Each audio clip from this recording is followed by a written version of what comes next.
गुरुदेव रामचंद्र प्रभु जी ने आपको जो बताया वो 1990 की बात है, परंतु सबसे पहले मैंने गुरुदेव के दर्शन करे थे 1980 में, 1986 में। मैंने अभी इस्कॉन में आया ही था। आईआईटी के फर्स्ट ईयर खत्म करने के बाद मैंने वहां पे पूज्यपाद गोपाल कृष्ण महाराज जी से हरि नाम लिया और प्रभुपाद स्वामी भक्तिवेदांत दिवस पर जो कार्तिक के समय आता है, तो इस्कॉन के कृष्ण बलराम मंदिर में वहां पे प्रभुपाद जी की समाधि है, तो हर वर्ष बहुत सुंदर कार्यक्रम होता है। तो मैं उससे पहले वृंदावन अभी जब इस्कॉन में आया था, तो आने के कुछ 2-3 महीने बाद ही हरि नाम हो गया। और मैं अभी क्योंकि आईआईटी में पढ़ता था, तो वृंदावन हम लोग बहुत पहले एक बार गए थे 1983 में, और उसके बाद कभी वृंदावन जाने का अवसर नहीं मिला था।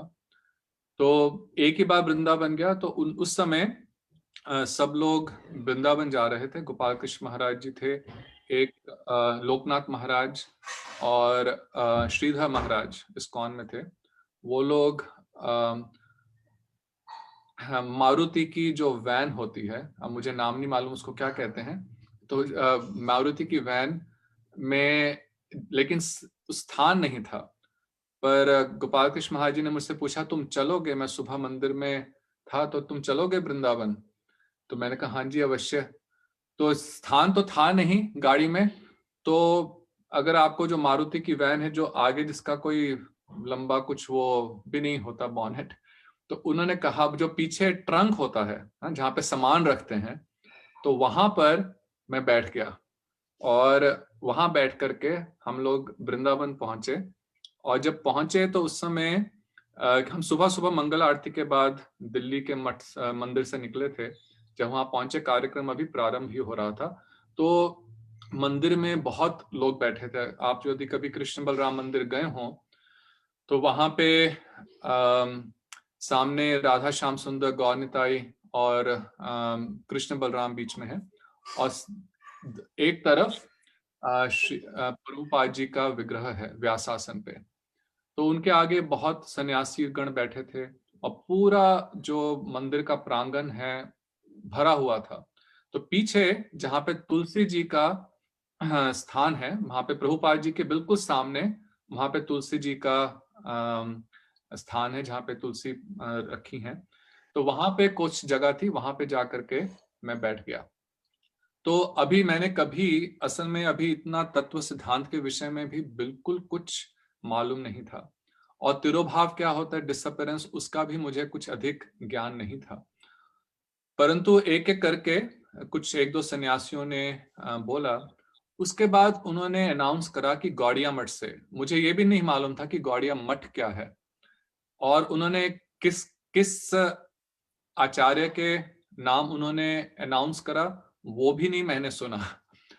परंतु जब वो खड़े हुए, तो उनको देख करके एक व्यक्तित्व, आचार्य खड़े हुए, सन्यासी खड़े हुए, उनकी बहुत घनी दाढ़ी थी, और बाकी जितने भी वहां पे सन्यासी थे इस्कॉन के, उनसे कुछ वृद्ध थे और पतले से लंबे। और जब खड़े हुए, उनको देख करके आज भी मुझे वह समय नहीं भूलता, विस्मरण नहीं होता।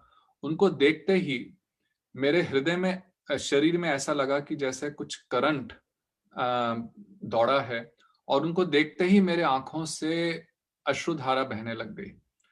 कभी मैंने अपने जीवन में कभी नहीं ऐसा अनुभव किया था। अब इस्कॉन में भी आए हुए 1 वर्ष हो गया था, भक्तों से संबंध था इस्कॉन, क्योंकि उस समय इस्कॉन इतना बड़ा नहीं था, बहुत छोटा मंदिर था ग्रेटर कैलाश में। और अभी मैं भले जल्द अभी आया था, पर क्योंकि उस समय इस्कॉन में यंग लोग भी अधिक नहीं आते थे, अब तो आजकल हजारों में आते हैं, और आईआईटी में मैं पहला ही था जो कि इस्कॉन में आया। तो जितने भी इस्कॉन के बड़े बड़े सन्यासी थे, जीबीसी थे, कुछ ही समय में मेरा उनके साथ बहुत परिचय हो गया था। हृदयानंद महाराज, सत्स्वरूप महाराज, लोकनाथ महाराज, और पहले ही 3-4 महीने में जो दिल्ली आते थे इन लोगों के आईआईटी में कार्यक्रम कराना, तो कई धनुर्धर स्वामी जो कि वृंदावन के गुरुकुल के प्रिंसिपल थे, कई सन्यासियों के साथ बहुत घनिष्ठ संबंध हो गया था। परंतु ऐसा अनुभव, उन सब से बहुत सुंदर शिक्षा मिलती थी, बहुत इंस्पिरेशन मिलती थी, और उनका मेरे भक्ति में आगे बढ़ने में उन लोगों का एक बहुत ही योगदान है, और गुरुदेव के पास लाने के लिए भी उनका बहुत योगदान है। तो परंतु ऐसा अनुभव कि किसी को देख करके शरीर में ऐसा करंट हो और आंखों में आंसू आए, ऐसा कभी अनुभव नहीं किया था। तो उन्होंने जो, और ये कौन थे? ये हमारे प्रिय गुरुदेव श्री भक्तिवेदांत नारायण गोस्वामी महाराज जी।